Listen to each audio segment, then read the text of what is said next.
We will then continue even 3 minutes earlier, very nice, than planned, to the panel discussion. So how we have envisioned this, so it's from 12:20 to 13:30.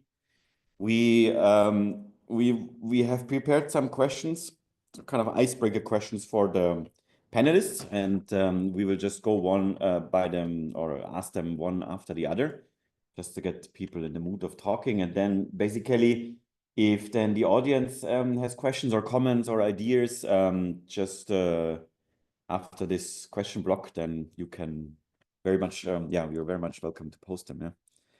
Yeah. So we will jump immediately into the fray, and I would start with Wolfgang Trunk from the European Commission. He's a policy officer for packaging and waste regulation at the European Commission. And just to check, yeah, here you are, wonderful. So my first question would be to you: where do you see the role of RDF, SRF in a sustainable, future-proof waste value chain? Yeah, good morning. Hello, everybody from Brussels. I had the opportunity already to listen to some of the earlier presentations, and well, I was tempted to react on them, but in the end I abstained. Especially on the one on when it came to waste shipment regulation and the legal association. Also very interesting what we heard from the Austrian Ministry about funding, which is also in our close to our mind now. I am not only dealing with packaging regulation. I've also landfill directive, waste framework directive, sewage sludge directive, and we are really currently in terms of the waste hierarchy, which is our mantra, really trying to having big problems when it comes to recycling. This is the big problem now, because the recycling sector in the EU suffers, and we are therefore. I was also getting big ears when we were talking when the Austrian ministry representative was talking about the circular economy funding programs, which are also partially co-financed by the EU.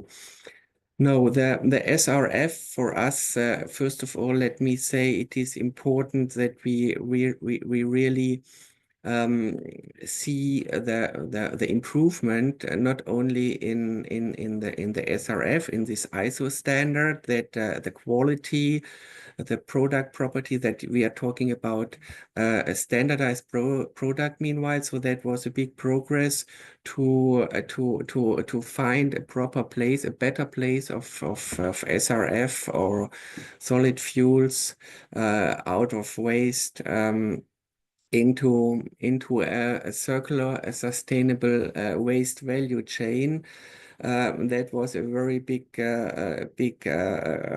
breakthrough. And I mentioned already the waste hierarchy. We really start from fostering reuse, and then what cannot be reused should really go into recycling. And I must make it clear, I know that ERFO or the other stakeholders from this sector, they would like to see SRF still as a recycling step, and not as a energy recovery end of life treatment of the waste, which I would reject, because we have currently, for those who follow very tough discussions about chemical recycling of plastic, and there we really have to carefully separate product, which is in the recyclate, the polymers from the fuel. And against this background, I can already tell that it is very, very delicate to have this in a kind of this move. So I see, to answer the question a little bit more now in concrete. So the first step is starting from a waste separation, then to bring as much as possible into recycling, and then what cannot go into a material recycling, that should be can go into either directly into waste to energy. But I see the big advantage of SRF, that it is a good step in between. So it has a good place there in between either chemical recycling in the end, or cement kilns, or to have it a better outcome. I think there are already studies that if you have a good SRF, that you can save compared to the waste to energy still some significant parts of shares of CO2 emissions. Therefore, we see a good place there, and therefore we will also, and this is now in the future, we are currently developing the Circular Economy Act. It will come out by the end of next year. And here in the area of waste management, optimized waste management for more circularity, we will also see, try to find the good place to improve circularity and resource efficiency also for SRF. Last point, a very concrete point, is the big potential in construction and demolition waste. And there also we would see the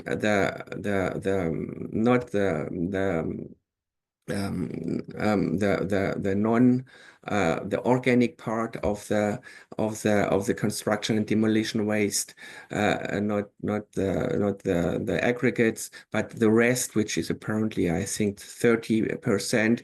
This is also an interesting part where SRF could be more prominent to have a better outcome from these 30% organic construction demolition waste. Mm-hmm. Thank you very much. Yeah, I mean, I was thinking if there's any questions also from the audience, or maybe some of the panelists want to react to each other. It's also possible. So we don't need to make it too strict on the rules. Yeah, if there's any immediate, so that we can maybe get the discussion also going. Yeah. Okay. Super. Thank you very much. Next question I would pose to Christian Lampel. He is the GeoCycle Holcim, or responsible for a GeoCycle, which is a Holcim company for alternative fuels and raw materials, and basically responsible for sourcing alternative fuels for Holcim cement plants across Austria, Czech Republic, and Hungary. And my question would be, so you at the University of Leoben, you have worked extensively on implementing the ISO 4349 standard.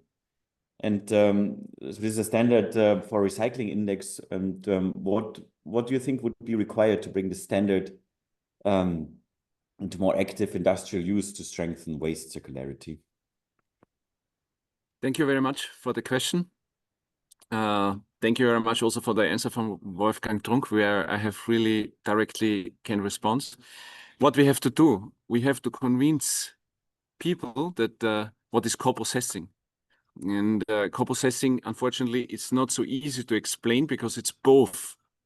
It's material recycling on one part, but also energy recovery on the second part. And this is the reason why it's so difficult to explain. And that's why we also created the recycling index.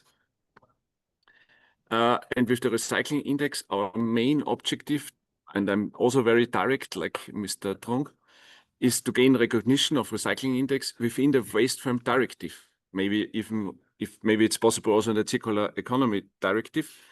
But this is the main objective.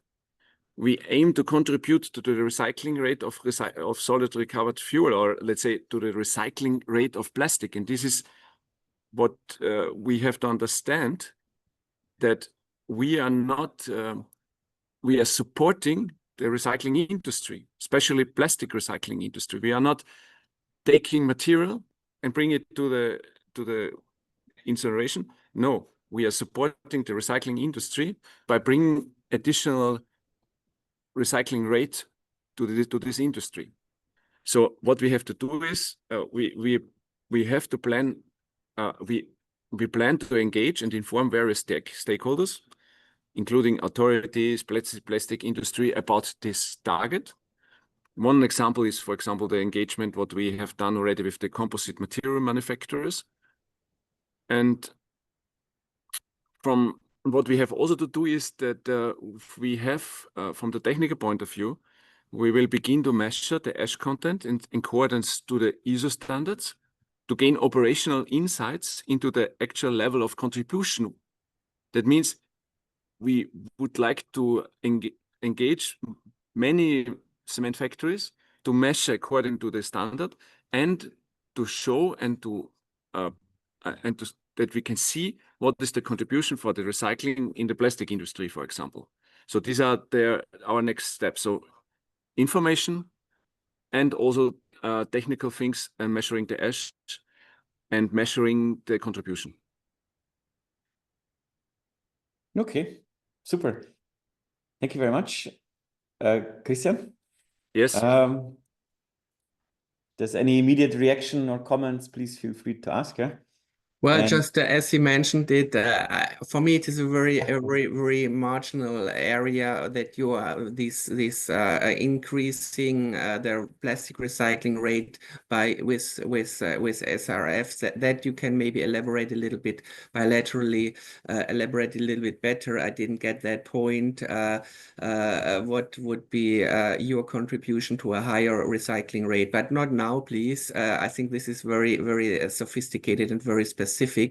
I think the big, also I take the privilege now, the big, let's say, play in let's say, or feedstock for SRF, we see mainly in these enhanced or MBT plants, mechanical biological treatment plants, 2.0, or the better ones that are not just drying, but also this is for me the big feedstock that should be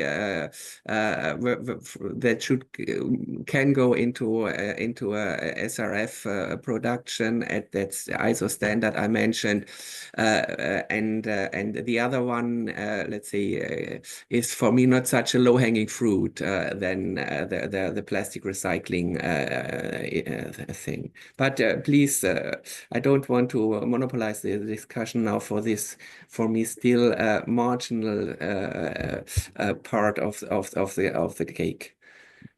yeah, maybe we can bring you together for a bilateral discussion about this. Yeah. Okay. And you're in Christian, you're in Czech Republic at the moment, I see.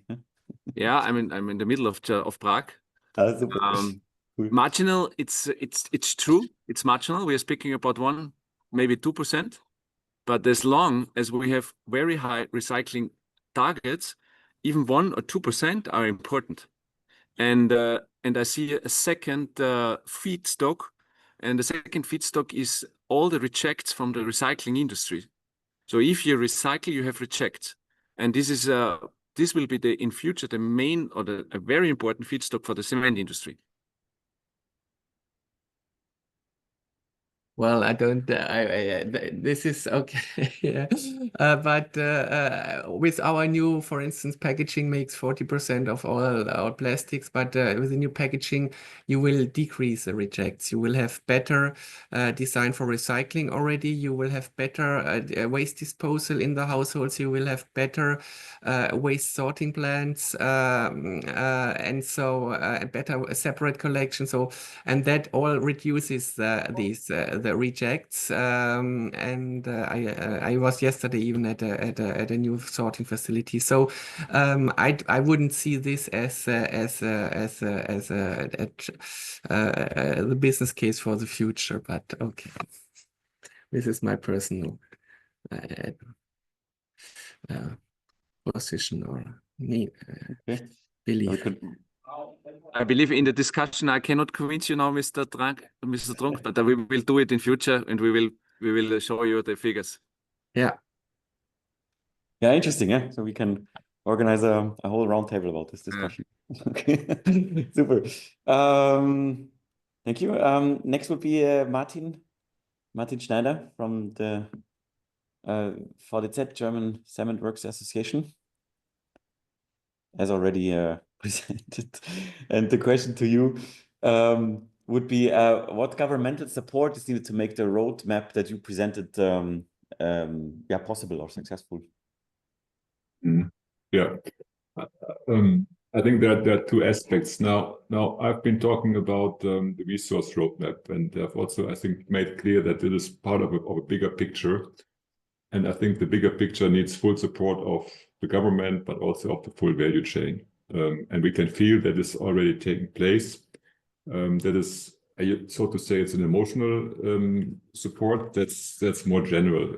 But I think we also need support when it comes to facilitate or to make this transformation into a resource efficient economy easier. So I'm a technical person, and what my people keep telling me is that sometimes it's very, very difficult. Yeah. So the discussion that we had this morning here on the end of life, of Mr. Eisenberger, this seems to be for many companies an ongoing discussion. It's really hard to understand the question how it's interpreted is obviously a topic. We hear the same here from, look at the steel sector. They produce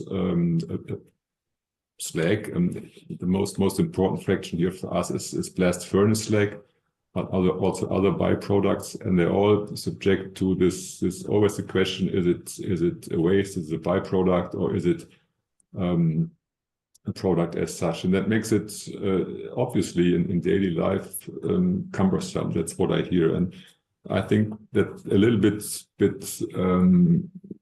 more easiness there seems to be, I think, of help for those dealing on a daily basis in this business. But the main thing is, and I think that I made this clear, is the recyclability of materials. I'm not talking about the fuels now, but about the material flow. Will always rely on a certain amount of primary materials still to be used in the value chain. But for cement and concrete, I've outlined, and we did our best, to find the limits to how far we can go, and it is not sufficient material available, for example, to completely run the cement or the concrete plants fully with recycled materials. And there, I think it must be clear that we also need future access to primary sources. And this is sometimes it's very cumbersome. The part of my country I'm living in here, we have lots of gravel and sand pits, but they're always subject to the question: do we really need this? How can we substitute this? And that makes it really cumbersome, especially in days where we need construction materials. So I wish from the legal side, and that is only what I can report from the colleagues I'm working with, maybe sometimes more clarity, and from the more supportive side, also a clear confession to the fact that we still need at the time to come primary resources, and gaining these resources must be made possible. Open up a new pit, a quarry pit or gravel pit here is basically, in my words, impossible. Yeah, it takes 15 years to open this with all the things that you have to do, and I think it's not fair. I mean, we all need infrastructures, buildings. And I think we have to make sure that we take advantage of these materials in a very responsible way, but we should not exclude primary raw materials also to be used in the future. Yeah. Thank you very much. Any questions? Now, maybe on this, as it was the end of waste status and on byproduct status, I can at least announce for the Circular Economy Act that end of waste status, EU end of waste criteria will be one of the big things that we want to address. We are aware of it. The Circular Economy Act will be a regulation, and it will really try to, let's say, to harvest the fruits of the internal market. And we are aware that these national end of waste criteria, if they exist at all, are a big barrier for the internal market. And also within some member states, it's even within a member state from one region to the other an issue. So this is something where we are in our impact assessment having a close look, where on the one hand, what can be future candidates for end of waste criteria, EU end of waste criteria, and other also how can we, for instance, is mutual recognition a way forward to make this a better, a more harmonized field area in there. And second point, I cannot. Mr. Eisenberger mentioned that the new the waste shipment regulation. He just referred to the old one. The new one is really it's not my personal file, but it's in our department, and it makes really big progress. Not only facilitating the intra-community trade of or intra-community shipment of waste, but also in terms of illegal waste exports, or masked exports of products export, which are in. So there also the new waste shipment regulation is for me a big success story, also with all the digitalization that they will bring.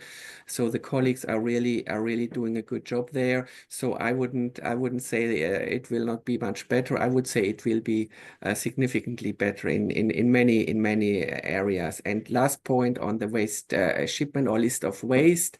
This is really brand new, good news.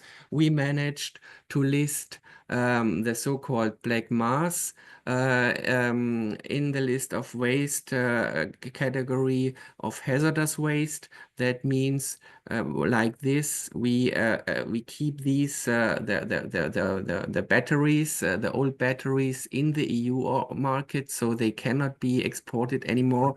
So we keep these valuable raw materials in the EU market. With this new listing, it has been recently adopted by the Commission just a few weeks ago. So this was a big move, also to let's say to in the field of strategic autonomy, circularity, that we want to have these materials, the batteries, the old batteries, recycled in EU. If I may react, though, thank you so much for your contribution, Mr. Trunk, and also the comment that you're working on this circularity regulation. I think that's really good news, and I think there's some work to be done, as you correctly said. My wish would be that, and I think we all tend in Europe to be like this, that we're not aiming for the 100% solution. Yeah, if we go, we always try to fix everything to the very best 100%, and then we end up with frameworks which are really complicated. And we look at the construction product regulation, yeah, which we have. I mean, to be honest, nobody really can read this. Yeah, this is, and it's such a difficult topic now with all the standards and that have to be changed, and it is only because the wish was to have a one-size-fits-all solution, And that, of course, then makes it necessary to have all the subtle details being expressed. So my wish would be that this new regulation that we are mentioning, but in general, that we need to come to solutions which are practical oriented, even if we are aiming for 80 or 90% of what we would like to achieve. And then a little bit more freedom, or let's be a little bit more relaxed, about the potential part that might be left. We will not. I can tell you many other examples of many others legal frameworks here. Running a cement kiln, for example, with all the things, the ETS, the CBAM, and you name it. It's all made one size fits all, and that makes it so complicated. So my really wish would be that, like the Commission is now doing, with the Clean Industrial Deal, now going back to a little bit more easiness. So I would please be supported here in being practical oriented and not try to find a solution which is even 100%. That's not of help. We have to somehow digest this regulation, and that makes it so complicated sometimes, to be honest. Yeah, at least for the Circular Economy Act, I can reassure you that it will be. We are really going for the low-hanging fruits. We don't want. Actually, we thought in here in the circular. Now we are called competitive circular economy. This is also since the competitive compass came out. We rebranded, and I can reassure you also that competitiveness is more and more an issue for us. I told you already, we are really currently having big headaches for the competitiveness of the European recycling sector, plastic recycling, textile recycling, and this is really now one of our priorities. But when it comes to what we will address in the Circular Economy Act, this is really only, let's say, the low-hanging fruits, the best candidates. I always say to my staff, less is more. Go for the easy cases. Yes. And if I may, another example in this context where we are still struggling is the RED III directive, the Renewable Energy Directive, and the biomass and fuels. So we are fully subject to this biomass sustainability reporting scheme, which it's a real nightmare, and we are just using wastes containing biomass. So again, we are aiming for the 100% solution, but I can tell you in daily work, it's such a bureaucratic burden for the verifiers, for the certifiers, and for the cement producers, which include then the waste treatment facilities. We have other regimes that would cover this very easily if somebody had said, let's find a smart solution. But it's now doubling, and it's probably not it's probably not under your guidance. No, but I agree. It should be a let's say a holistic approach, and not that DG Environment makes this, requires this, and DG Energy requires this, and DG Klima requires this. I agree. It can be better coordinated. Thank you. Okay, super. Thank you for that good discussion. I like this. Is very much appreciated. If anybody wants to comment or has some questions in between, very much welcome. So next would be Josef Kitzweger of Holcim Austria, who already did a keynote. So no need to present again. The question I would have for you is, why is carbon capture particularly crucial for the cement industry? I mean, basically, it is for every energy-intensive industry important, as we need to have the CO2 certificates from the European Trading Scheme available if we want to produce. And as you know, from 2026, they start to decrease. And so that means the competition will be extended to non-European countries. In 2034, there will be no certificates anymore. So we need to have possibilities to act on that. So that's why for energy-intensive industries, it's quite important that we have solutions, in particular for the hard to abate, that we have solutions for carbon capture. However, I mean, the CO2 price is also an important fact. The CO2 price is, if the CO2 price stays as it is today, there is no reason to invest. And that's the second issue. If we really want to have a transformation, the CO2 needs to go up. But I stop here because it leads you also to other questions, funding, governmental support, and so on, in case of low CO2 prices. Okay. Yeah. Super. Martin? Yeah, maybe if I can make a comment. The carbon capture, as Judith Kitzwiger correctly said, is absolute must. And the question then is what to do with the CO2. And we have two options, which is storage or utilization. Utilization would, in the context of this conference call here, would be, of course, the best. Of course, you recycle the CO2 and you make something good out of it. We know about the technical problems. We know about the energy demand. And Kitzwiger, in your situation in Austria, you have this view, this vision on this. But then, of course, to be honest, the legal framework that the European Commission has put here on utilization is basically blocking this area. Yeah, it's not possible. Yeah, it's till 2040. Sustainable aviation fuels might be used. Aviation fuels. Of course, it's clear that it's not 100% reduction of the CO2, but at least it was something to start. No, it's blocked since 2040. So there's no business case because the time is so short. And second, if you go for utilization, you got to have the renewable energy for this must be based on hydrogen, which is additionally produced and in the very instant for that purpose. That this would be the same as if you are obliged to drive an electric car and the electricity for this is produced by yourself, you know, in addition to what is on the market. So that means this is for me, it's a contradiction in itself. And to be very frank and open here, I think, again, Mr. Trunk is probably not your regime, but this is an example for me where the Europe wants to be 100%. And with this, it's blocking any business case, even in the starting phase, where this might be possible. And this is very strict, and it's very, I think sometimes it's very dogmatic. And there is you don't get the business for utilization started. That is, it's I don't know any serious exercise where this is going to take place.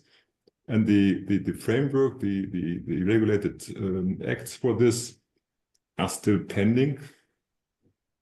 And CO2 is something that has a value, and I really wish that we could make a business case out of it. But here again, we need solutions which are more practical, and maybe just leaving sufficient room for the companies to explore this, even if it's not 100% solution.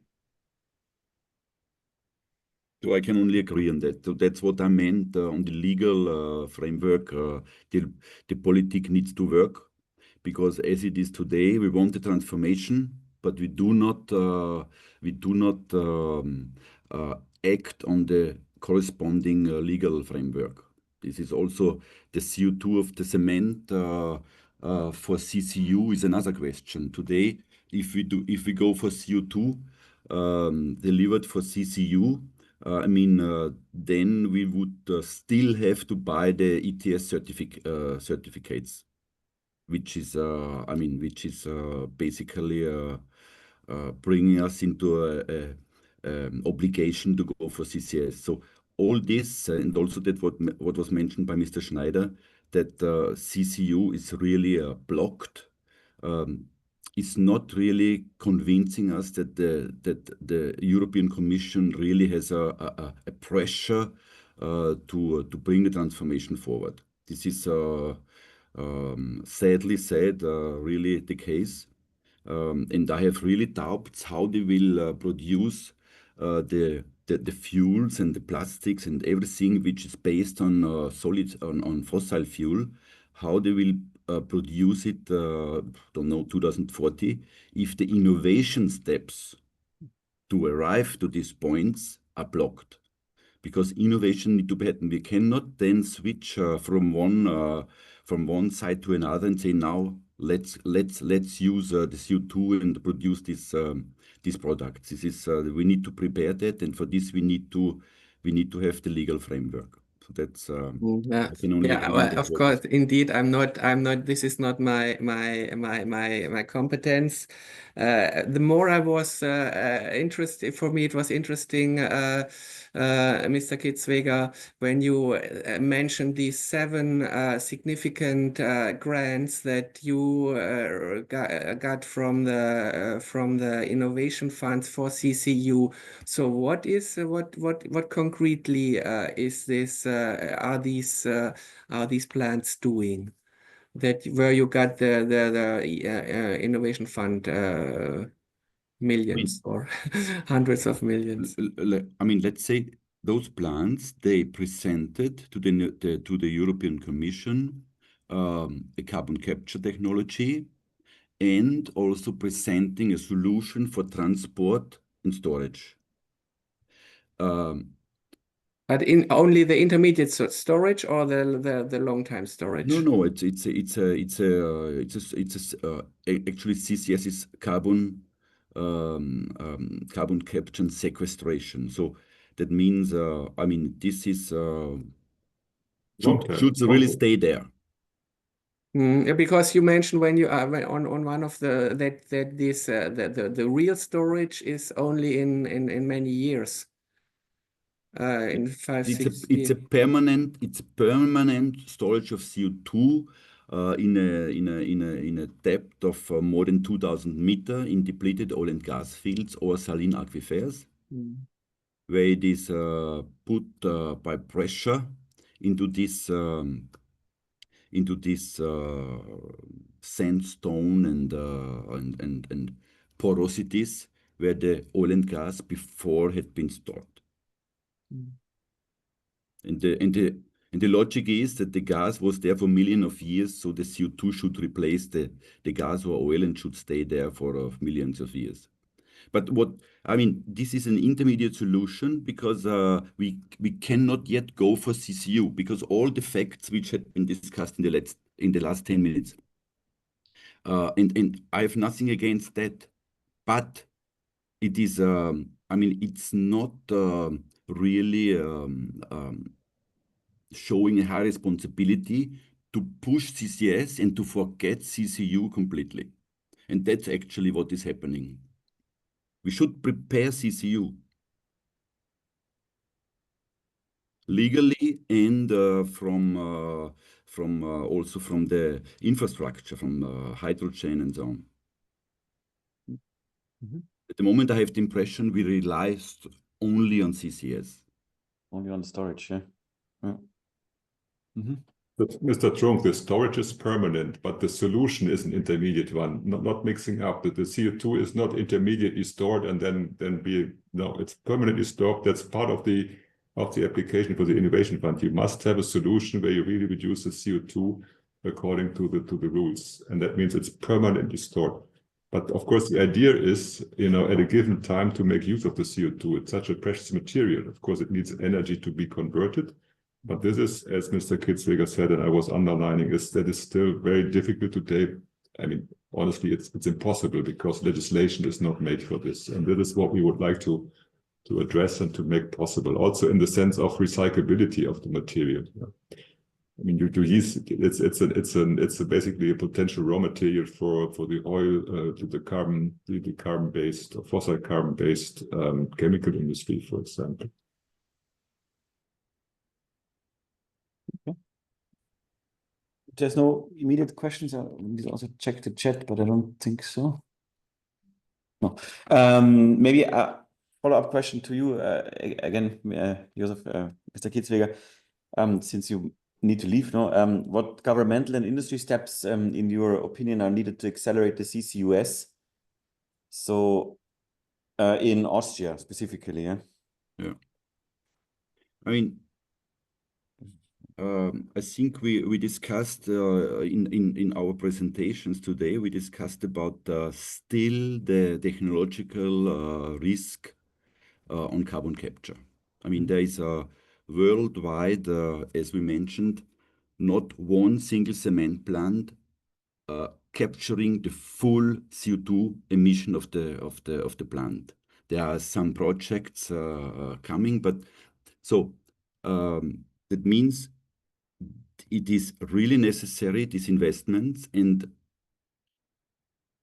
our company, Holcim, and also some other cement producers are pushing that because they want to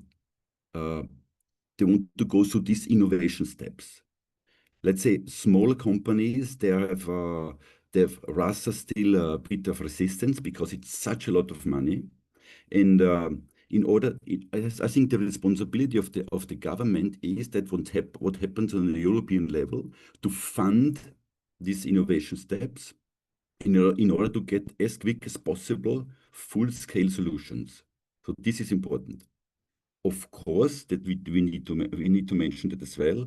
The low CO2 price is not helpful because it is if the CO2 price is 65 euro per ton of CO2 as it is now, and you need to pay for the whole value chain, capture, transport, CCS, between 150 and 200 euro per ton, it's clear that this is not a good business case. So, and that's why funding is such an important point, which should happen to a higher extent, in my opinion, if you really want to have the transformation of the industry going on.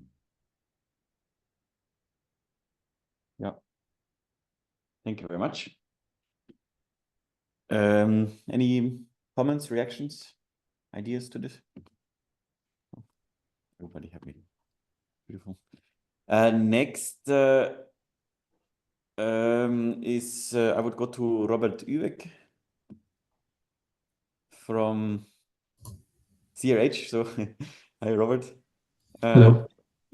Robert is the Alternative Fuels and Raw Materials Manager for the Central and Eastern Europe division at Danuchem, which is a subsidiary of CRH and specializing in advanced waste to energy solutions, and also long-term supporter, which I already mentioned. Yes.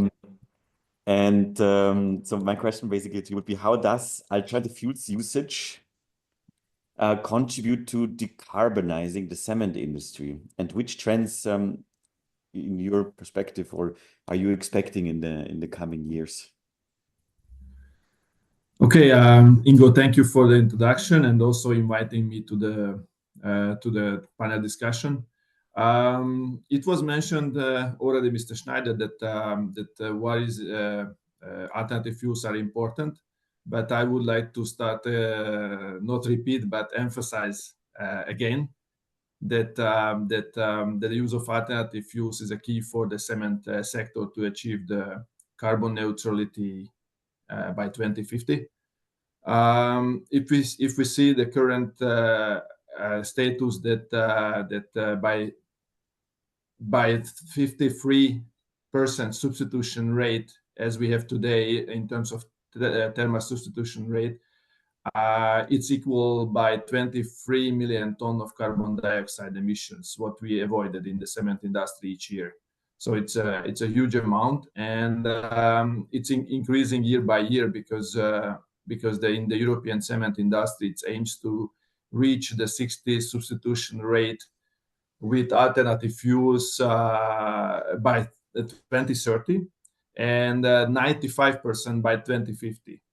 So this achievement is a result of two important factors. The first factor is that the main contributor to the TSR result is the RDF or SRF consumption. So if we see the volumetric weight or volumetric ratio in terms of use of all alternative fuels, SRF is represented approximately 70%. So it's not the thermal substitution rate, it's a weight what is delivered to the plant compared to the all alternative fuels. So it's around, in European average, is around 70%. So I think, and as we see in the industry, that this will be the minimum in the coming decades, but more rather increasing trend in the European Union in the future. This is especially true for the European to the Eastern European countries, because in these countries the infrastructure is in the low development level, so it's increasing year by year, but very slowly. Therefore, in these countries, there will be more focus on the municipal-based RDF. And the second factor is that the effort to use such alternative fuels that contains either completely or just partially biomass materials. The reason is very clear, because the biomass part of the mixture is counted neutral in terms of carbon emissions, carbon dioxide emissions calculations. So how it looks like in the coming years or in the future in terms of alternative fuel consumption, especially on the SRF, the trend is that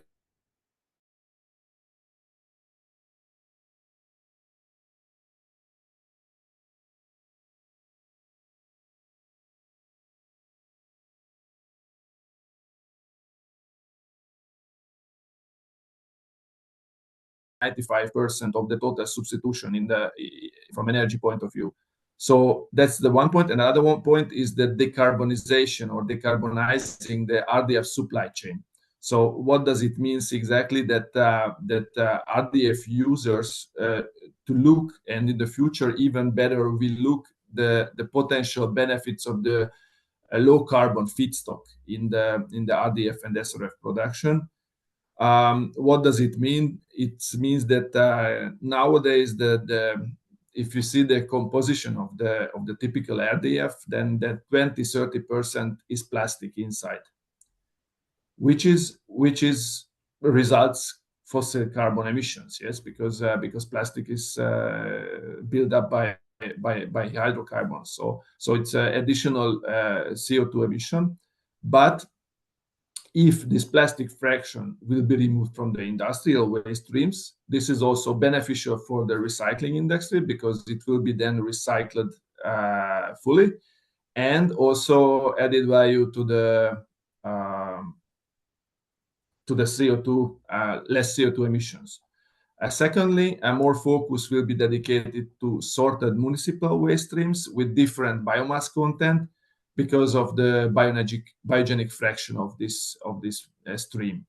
So the challenge, as I see the challenge in the coming years and in the future in terms of SRF, to find the right balance between the calorific properties of the material and the highest possible biomass content. So what is, because usually these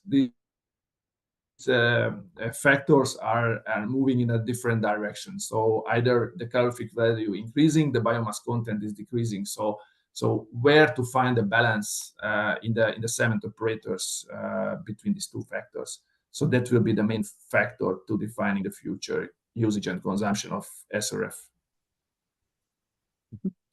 Yeah, wonderful. Thank you. I would have another, maybe a follow-up question to Wolfgang Trunk. Since you need to leave, the question will be: what are the most significant opportunities and challenges for circularity under the current EU framework?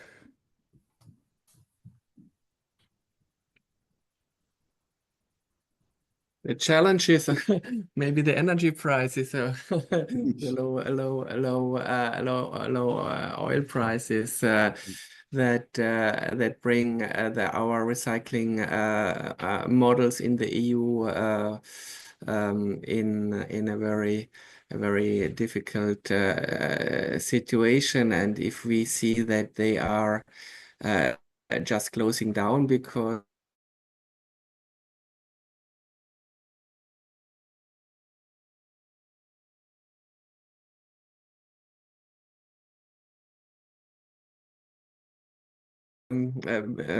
feedstock for your incinerators or ovens like then we want. No, so this is a big challenge that we see also in the international context.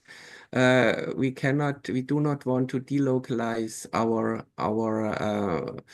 waste management, or we want to really to create a value chain, and therefore we are really with open minds searching or diligently searching where we can still improve the, let's say, the economic environment for them. I took also the criticism of all these the bureaucracy or compliance costs or administrative burden. We are aware, and we are also, when it comes to let's say, to shield our industry, we to establish from third countries or to create a level playing field, we also established a lot of certification schemes.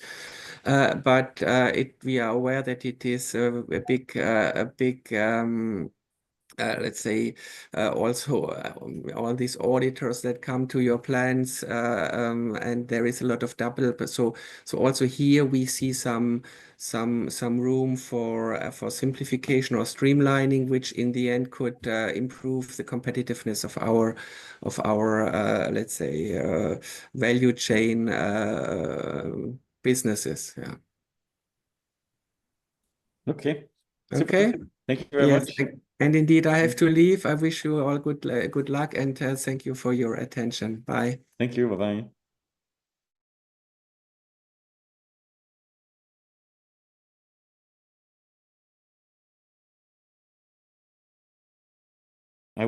And question I have is, so in Austria, the government has announced an austerity package to combat budget deficit or the budget deficit. Are cuts also be expected in subsidies for circular economy, or how is the situation there? That's the question. Yeah.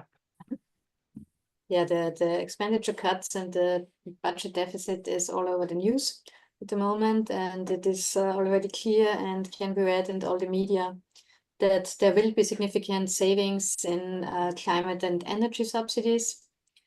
These areas have been subsidies for a while, for many years, and have been heavily promoted during the last years. Funding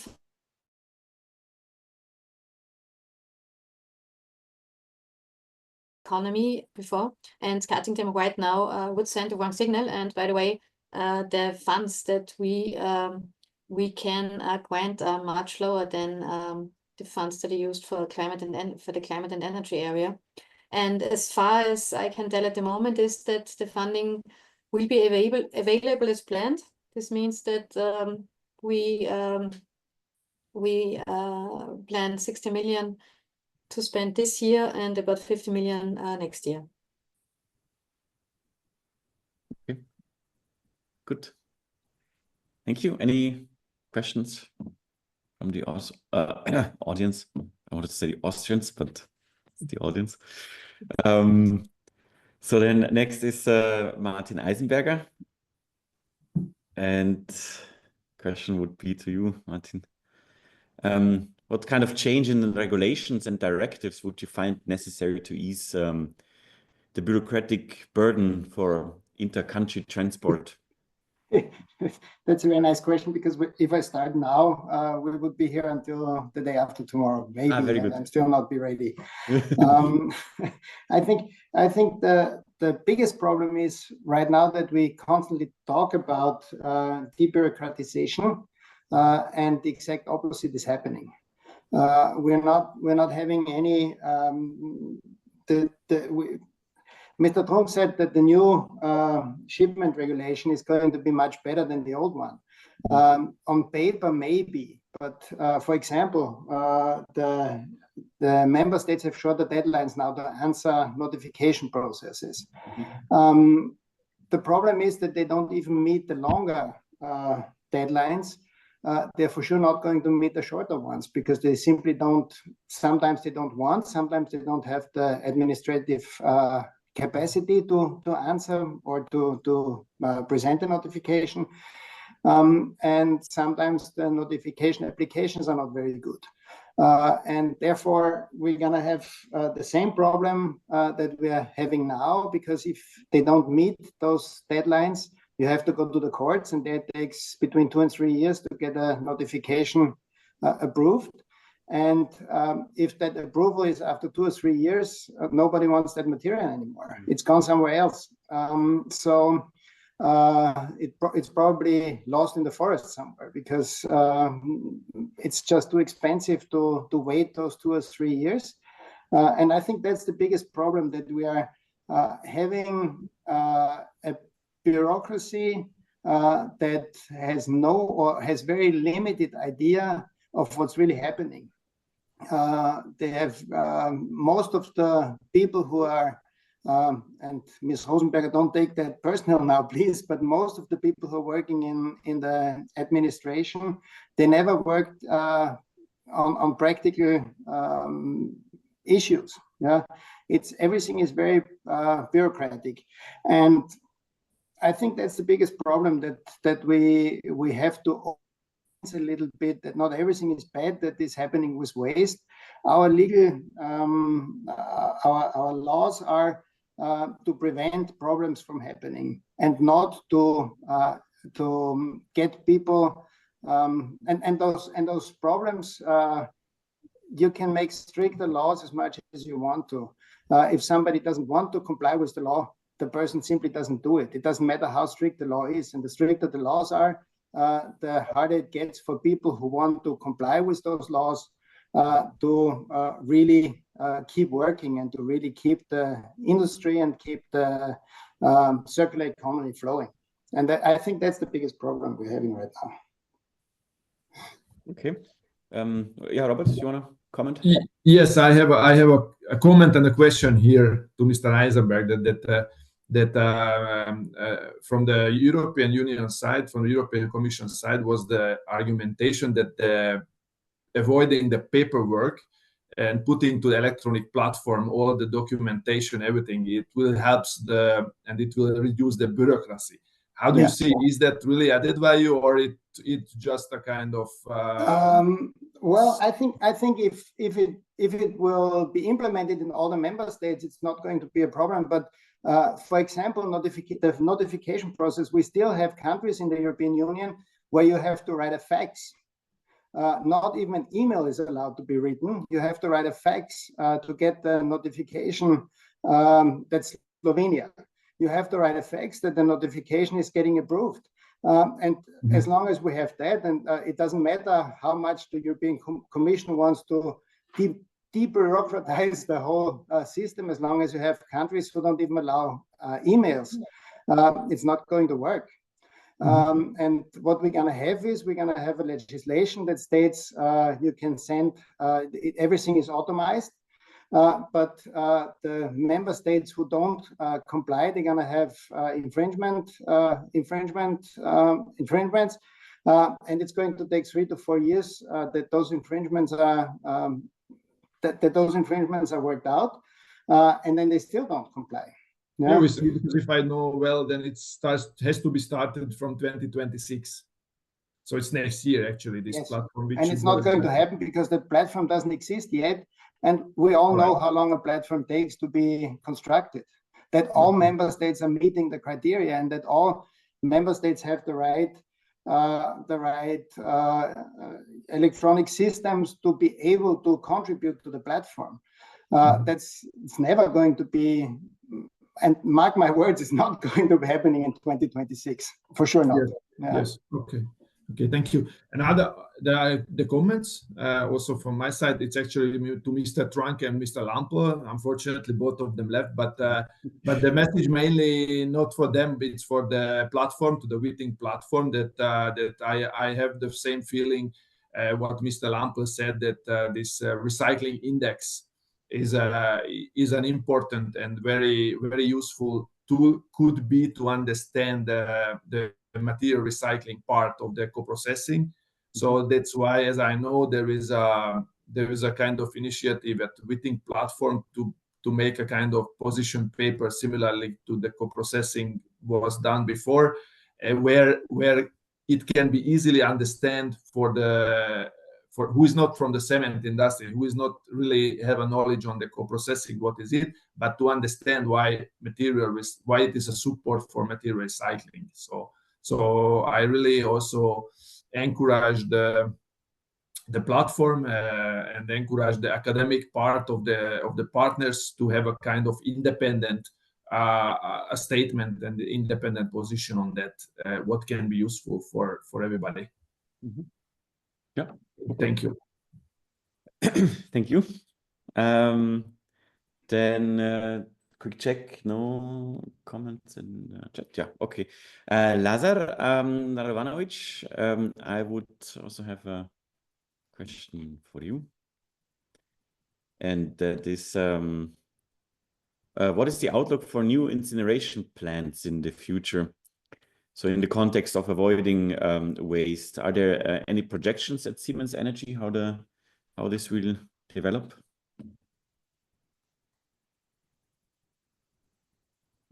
I'm not completely sure if he's here. Lazar, are you still here? Or he got kicked out? Ah, no, he somehow fell out. Okay. Then any additional questions from the audience? I would have otherwise.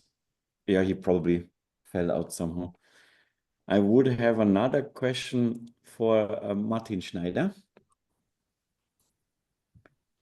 If Lazar is not here, yeah. Question is, Martin, to you, are there EU directives you would recommend to help implement? So in relation to the circular roadmap that you presented before. I think it goes all in line with what we had said before and what we discussed with Mr. Trunk and also Mr. Kitzweger. I think there's new legislation coming. We all know that legislation is always complicated, to say it. Yeah, it's not easy for the industry to adapt. It needs to be translated. If it's a directive into national law, and then there's another possibility to discuss. So I think maybe I can repeat my wish. I wish we all were a little bit more pragmatic and not aiming for the 100% solution, but maybe it's a 90% solution, 80%, which would then reduce the burden significantly. And Mr. Trunk correctly said it's amazing in our plants how many verifiers and certifiers come during the year in order to comply with all these management schemes, with all these reporting schemes. And I think we should try to find solutions which are a little bit more easier, a little bit more relaxed, and we would certainly create less frustration in the plants and more positive impact to circularity, to decarbonization. So I think we need guidance, of course, from legal frameworks, but sometimes I wish it would be a little bit more pragmatic. And I have many examples where some of them have been mentioned, where I feel we have to turn the wheel back. Otherwise, we are kind of suffocating from this. We don't have the people to run these management systems anymore, these reporting schemes, explaining it to our customers. Also, our customers have to understand what's happening in our sector. Yeah, if it comes to recycling, to construction demolition waste that we would like to incorporate, we have to talk to our customers. They have to understand, and if they are then part of this reporting scheme as well, it makes it so complicated. So I think we have the tendency here to be a little bit more on the complicated side in Europe, and I wish that have a little bit more relaxedness also altogether. And we should work together and try to do our best. So I'm optimistic, but at the same time, I think we always should challenge ourselves and to make not aiming for the one size fit all solution, but make sure that we are, with 20% of the effort, 80% of the solution. That would be great.